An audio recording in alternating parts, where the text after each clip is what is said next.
warahmatullahi wabarakatuh. Perkenalkan, kami dari kelompok 3 ingin mendiskusikan hasil makalah kami yang berjudul Strategi Belajar Mengajar SD. Dan saya sendiri sebagai moderator ingin memperkenalkan nama-nama kelompok saya, yaitu yang pertama ada saya sendiri, Dinda Widyasari, ada juga Irna, dan juga Putri Andrina Damayanti.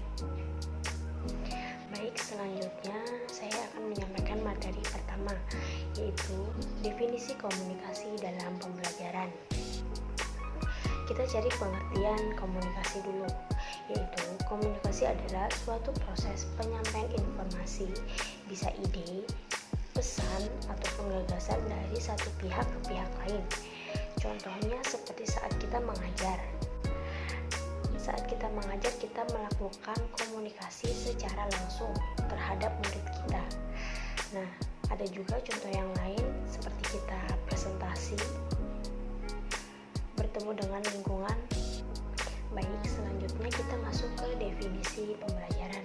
Nah, di sini ada dua perbedaan antara belajar dan pembelajaran. Seperti misalnya dalam pengertian jelas sekali menyatakan bahwa belajar itu adalah kegiatan individu alam memperoleh perubahan perilaku melalui interaksi dengan lingkungan. Nah, kalau sementara pembelajaran itu kegiatan individu yang kompleks. Maksud dari kompleks itu yaitu di dalamnya dapat merancang kegiatan belajar baik untuk diri sendiri maupun orang lain. Jadi kita ambil contoh saat kita sedang mengajar di sekolah, itu adalah salah satu pembelajaran antara guru dengan siswa, itu yang dinamakan pembelajaran. Nah, selanjutnya yaitu unsur-unsur komunikasi pembelajaran. Baik, selanjutnya ada unsur-unsur komunikasi pembelajaran. Nah, jika kita membahas tentang penerapan unsur komunikasi ini, kita perlu memahami konsep dari unsur-unsur komunikasi terlebih dahulu. Sebagaimana kita ketahui, jadi unsur komunikasi itu terdiri dari beberapa komponen seperti misalnya komunikator, komunikan, pesan, tujuan, dan saluran. Nah, jadi tanpa adanya 5 unsur komunikasi yang lengkap tersebut, tentu saja proses komunikasi kita tidak akan berjalan dengan baik seperti itu. Nah, terus saya akan berikan macam-macam penerapan unsur komunikasi yang bisa kita ketahui atau kita pelajari, yaitu yang pertama yaitu guru. Jadi dalam proses pembelajaran ini yang pertama yaitu guru. Jadi komunikator adalah unsur paling penting di dalam komunikasi sehingga bisa memicu terjadinya interaksi. Jadi guru itu sebagai komunikator itu paling penting dan tidak terbatas hanya sebagai pengajar formal saja. Nah, yang kedua yaitu siswa atau peserta didik. Jadi dalam komunikasi itu sebagai komunikan atau penerima pesan, istilah lain itu untuk unsur komunikasi ini adalah decoder, yaitu siswa akan menerima informasi atau pesan pembelajaran dari pengajarnya atau dari gurunya. Nah, untuk yang ketiga itu materi pembelajaran. Jadi materi pembelajaran yang diberikan dari pelajar kepada peserta didik itu merupakan unsur komunikasi yang disebut sebagai pesan atau informasi. Itu saja penjelasan dari saya, dan selanjutnya akan dilanjutkan oleh rekan saya. Baik, di sini saya akan melanjutkan presentasi teman saya sebelumnya, yaitu di sini saya akan menjelaskan teknik komunikasi dalam pembelajaran. Pertama, teknik komunikasi informatif, yaitu teknik komunikasi yang dilakukan agar orang lain mengerti atau tahu tentang hal-hal baru yang diketahuinya. Contohnya, informasi individu dengan individu yang lainnya. Kedua, komunikasi persuasif, yaitu proses mempengaruhi sikap, pandangan, atau perilaku seseorang dalam bentuk kegiatan membujuk, mengajak sehingga ia melakukan kesadaran tersendiri. Contohnya, seorang guru yang membujuk seorang anak didik agar tetap semangat dalam pelajarannya. Yang ketiga, komunikasi instruktif, yaitu komunikasi yang mengandung ancaman, sanksi, dan lain-lainnya yang bersifat paksaan. Misalnya, contohnya guru terhadap siswa menekankan bahwa kedisiplinan terhadap masuk ke sekolah agar tidak terlambat, agar tidak mendapatkan sanksi yang tertentu. Untuk komunikasi dalam pembelajaran, pertama, komunikasi intrapersonal, yaitu merupakan komunikasi dengan diri sendiri dengan tujuan untuk berpikir, melakukan penalaran, menganalisis, dan merenung. Yang kedua, komunikasi antarpersonal, yaitu proses pengiriman dan penerimaan pesan-pesan antara dua orang atau di antara sekelompok kecil orang-orang dengan beberapa efek dan beberapa umpan balik seketika. Yang ketiga, komunikasi kelompok, yaitu terdiri dari dua. Nah, kelompoknya yaitu kelompok besar dan kelompok kecil. Kelompok besar yaitu jumlahnya yang besar, bahkan ratusan. Kalau kelompok kecil hanya 5 atau 10 orang, tidak menyampai ratusan atau ribuan. Tujuan komunikasi pembelajaran. Pertama, memberikan pengetahuan tentang tujuan belajar. Pada permulaan pembelajaran, siswa perlu diberi tahu tentang pengetahuan yang akan diperolehnya. Kedua, memotivasi siswa. Nah, untuk memotivasi siswa seringkali dilakukan dengan menggambarkan sejelas mungkin keadaan di masa depan, di mana siswa perlu menggunakan pengetahuan yang telah diperolehnya. Penyajian informasi. Nah, guru di kelas bebas menyiapkan dan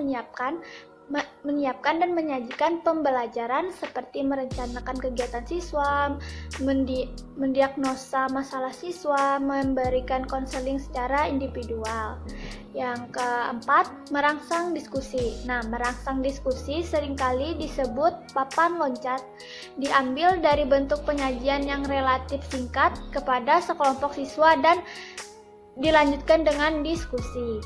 Oke, di sini saya akan melanjutkan presentasi teman saya sebelumnya. Nah, materi saya adalah dasar-dasar komunikasi efektif dalam pembelajaran.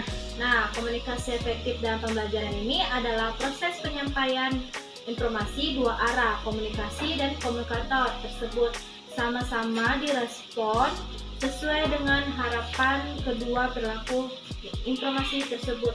Nah, misalnya seorang guru memberi pesan tentang materi, apa itu menyimak, apa itu menulis dengan jelas. Nah, ketika tersampaikan pesan itu kepada peserta didiknya dan peserta didiknya memahami apa yang diberikan pesan kepada seorang guru tersebut. Nah, di sini saya akan menyampaikan video ilustrasi tahap-tahap apa saja di dalam efektif pembelajaran tersebut. Ada 5 dasar-dasar komunikasi efektif dalam pembelajaran. Yang pertama, kejelasan, kedua, ketepatan, ketiga, konteks, keempat, alur, kelima, budaya. Yang pertama, kejelasan.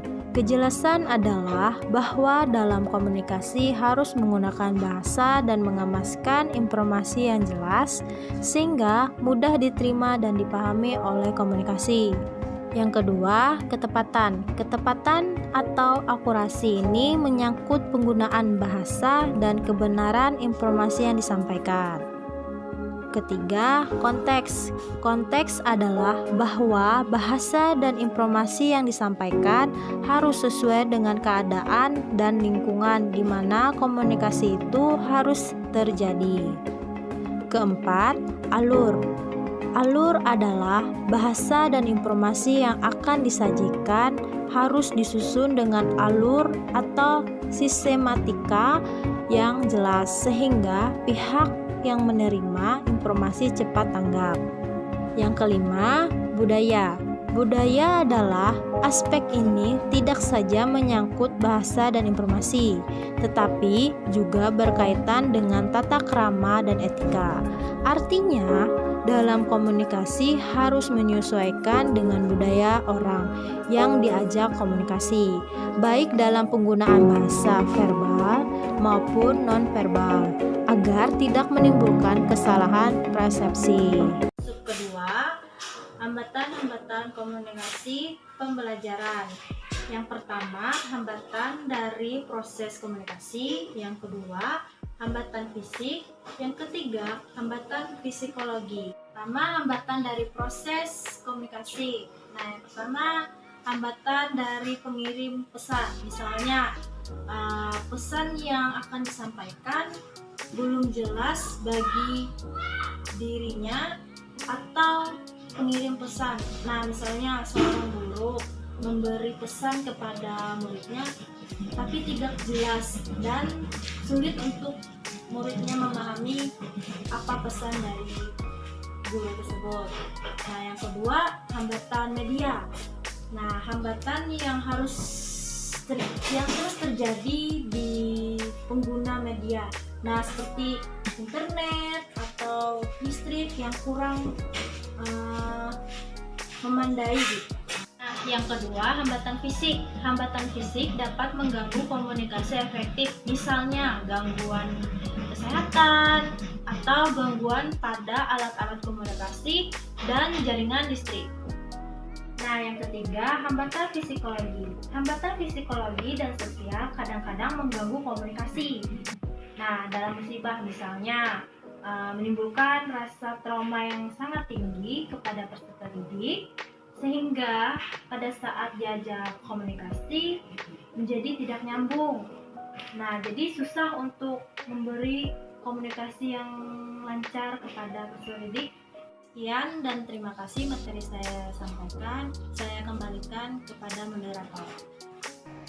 Baik, itu saja video dari kami. Jika ada pertanyaan atau kurang jelas, kalian bisa langsung komen. Dan terima kasih. Wassalamualaikum warahmatullahi wabarakatuh.